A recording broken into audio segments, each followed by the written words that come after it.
तो हाँ जी दोस्तों, एक बार फिर हम आ गए हैं। आ, हाँ, सबसे पहले तो नमस्कार, सत श्री अकाल सभी दोस्तों को और राम राम दोस्तानों सगळ्यांनो। तो सबसे पहले अपन बात करते हैं इंडिया वर्सेस जिम्बाब्वे, जो चौथा T20 इंटरनेशनल मैच आज हुआ।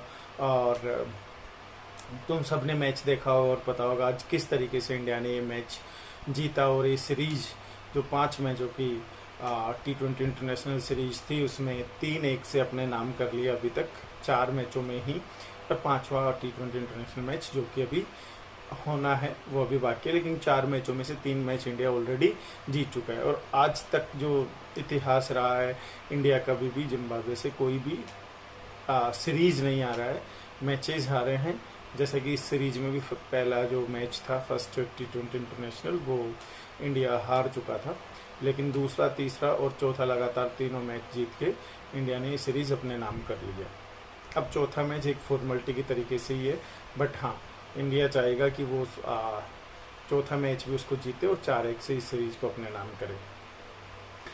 तो इस मैच के बारे में बात करते हैं दोस्तों। इस मैच में क्या हुआ है कि शुभमन गिल और यशस्वी जायसवाल ने बहुत अच्छी पारियां खेली हैं दोनों ने।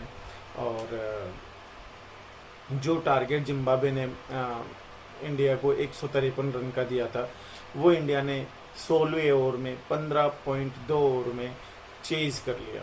दोस्तों देखो, इतना मुझे ये लग रहा था कि इंडिया शायद 17, 18 या 19 ओवर तक ये मैच को ले जाएगा, लेकिन नहीं, 16वें ओवर में ही 15.2 ओवर में इंडिया इस मैच को जीत चुका, जिसमें से यशस्वी जायसवाल 93 रन बनाए उन्होंने 53 बॉल में। और जैसे ही वो स्टार्टिंग से आए, वो ऐसे लग रहा था कि जैसे बाहर से ही एकदम सेट होके आए हैं, वो जैसे लास्ट मैच की तरह कि वो एकदम फॉर्म में हैं।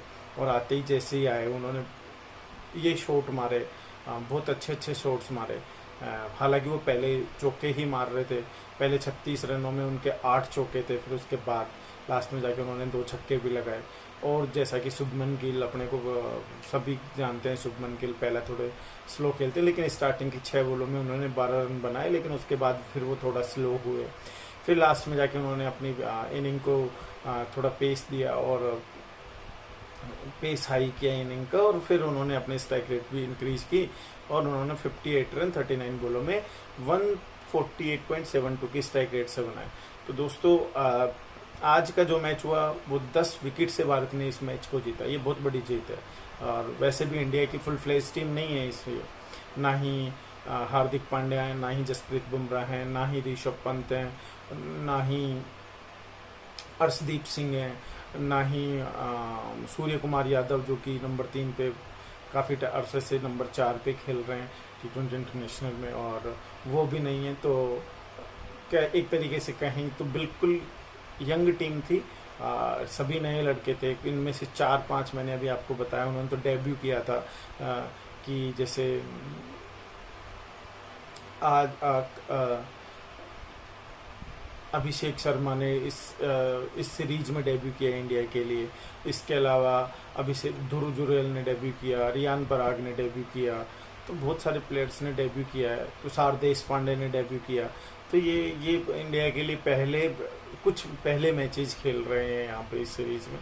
तो बहुत नए खिलाड़ी थे और इंटरनेशनल क्रिकेट में उनका कोई एक्सपीरियंस नहीं था। आईपीएल में उन्होंने बहुत लंबे अरसे से सभी ने खेले हैं, किसी ने 10 मैच, किसी ने 20 मैच, कोई 3-4 साल से खेल रहा है।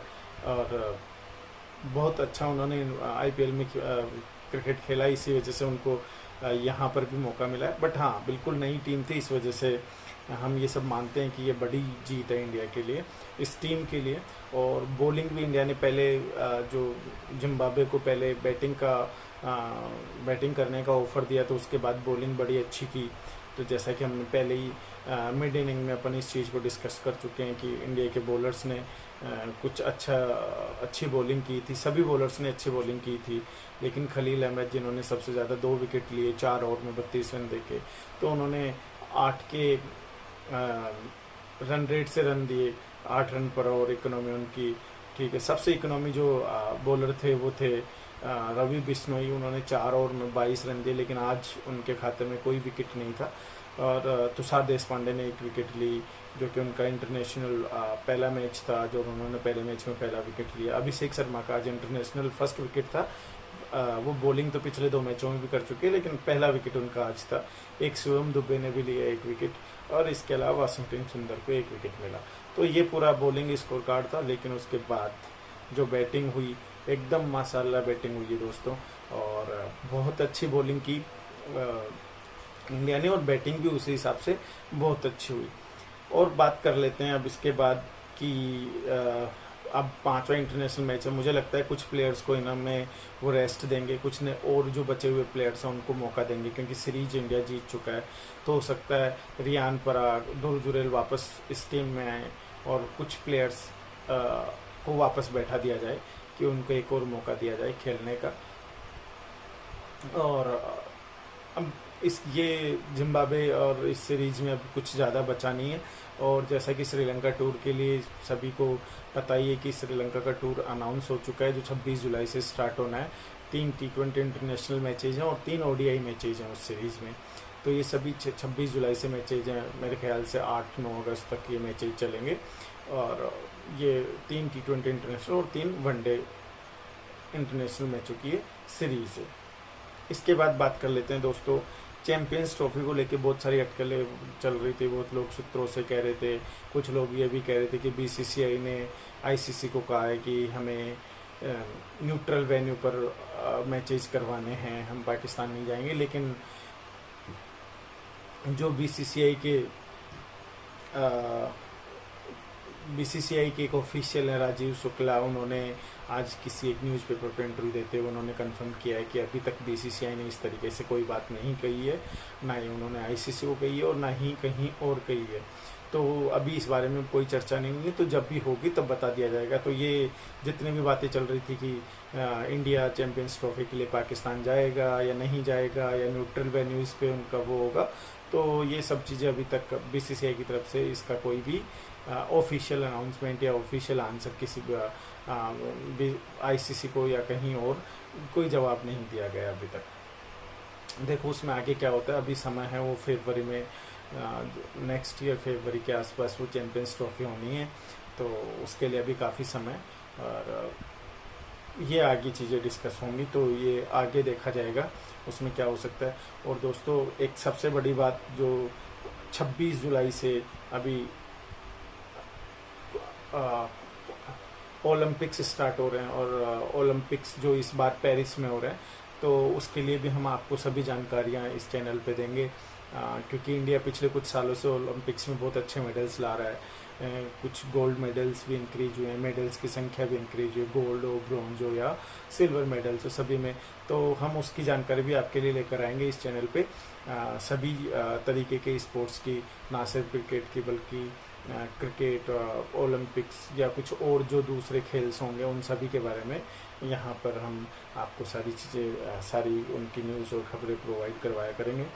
और जो आखिरी बात आज मैं अभी की एक जो करना चाह रहा हूँ, वो ये करना चाह रहा हूँ कि जो रोहित शर्मा, विराट कोहली और रविंद्र जडेजा ने जो रिटायरमेंट लिया, तो उसके बाद बहुत लोग ये चर्चा कर रहे हैं कि इनकी जगह कौन लेगा, कौन से ओपनर उनमें बेस्ट होंगे। तो इस सीरीज से लगभग BCCI ये आइडिया लगा रहा है कि ये प्लेयर्स हमारे ओपनिंग पेयर में हो सकते हैं, और ये ऑलराउंडर हो सकते हैं। वैसे एक अच्छी चीज़ हुई आज, जैसे अभिषेक शर्मा ने 1 विकेट लिया, शिवम दुबे ने 1 विकेट लिया, तो ये अच्छा है इंडिया के लिए कि इंडिया के पास ऑलराउंडर कहीं भी ज़रूरत पड़े, कहीं फंसा हुआ हो मैच, कोई प्लेयर जो मेन 5 बॉलर है, कभी किसी दिन 5वें बॉलर का दिन नहीं होता, तो उस टाइम पर 1 और 2 और निकालना होता है। तो ऐसे टाइम के लिए अभिषेक शर्मा, जो कि ओपनिंग में बैटिंग भी कर सकते हैं और बॉलिंग करके, जैसा आज उन्होंने विकेट लिया है, और 1 विकेट, उनको 2 विकेट मिल जाते हैं आज, लेकिन एक कैच जो कि ऋतुराज गायकवाड़ ने छोड़ दी, वरना आज उनके 2 विकेट होते। बट हाँ ठीक है, उन्होंने विकेट लिया तो उन्होंने ये बताया कि उनकी कैपेबिलिटी है कि वो बॉलिंग भी कर सकते हैं जब टीम को ज़रूरत पड़े तब। और शिवम दुबे ने भी विकेट लिया है, तो ये दोनों इस तरीके के ऑप्शन है कि आप इनको बैटिंग भी करवा सकते हैं और ज़रूरत पड़े तो बॉलिंग भी कर सकते हैं। तो ये बातें थी इंडिया वर्सेस जिम्बाब्वे सीरीज़ की। और इसके अलावा कुछ खास बात बची नहीं है जो मैं करूं। और बाकी आप दोस्त लोग जो भी देख रहे हैं, प्लीज़ चैनल को सब्सक्राइब करें और अपना फीडबैक दें, आप किस तरीके से चीज़ें चाहते हैं। जिस चीज़ पर बात करना चाहते हैं हम उस चीज़ पर बात करेंगे और आपको बताएंगे, उस सब चीज़ों की जानकारी देंगे। तो यही मेरा सुझाव है। और जो मेजर लीग क्रिकेट चल रहा है यूएसए का, तो उसके लिए भी हम वीडियोस लेकर आएंगे जल्दी। तो हो सकता है आज से या कल से हम उस पर वीडियो लेकर आएंगे और उन सभी टीमों की जानकारी देंगे, क्योंकि उसमें मोस्ट प्रोबेबली प्लेयर्स जो आईपीएल में खेलते हैं, काफ़ी प्लेयर्स वो खेल रहे हैं और कुछ लोकल यूएसए के प्लेयर्स हैं। तो हाँ बिल्कुल, उसके भी हम आज या कल से वीडियो लेकर आएंगे। उसके लिए भी स्पेसिफिक वीडियो बनाएंगे उन पर्टिकुलर मैच के अकॉर्डिंग। तो वो भी आप लोगों के साथ शेयर करेंगे और आपको उसकी जानकारी देंगे। तो दोस्तों बस इतना ही है इस अभी के लिए। बस आपसे यही रिक्वेस्ट है कि प्लीज़ चैनल को ज़्यादा से ज़्यादा सब्सक्राइब करें, शेयर करें और वीडियोस को लाइक करें। इससे हेल्प होगी और हमें भी ज़्यादा हम अप्रिशिएट होंगे और अच्छा काम करने के लिए और खबरें आपके पास लेके आने के लिए, और बहुत सारी क्रिकेट की और अदर स्पोर्ट्स की बात करेंगे इसी चैनल पे।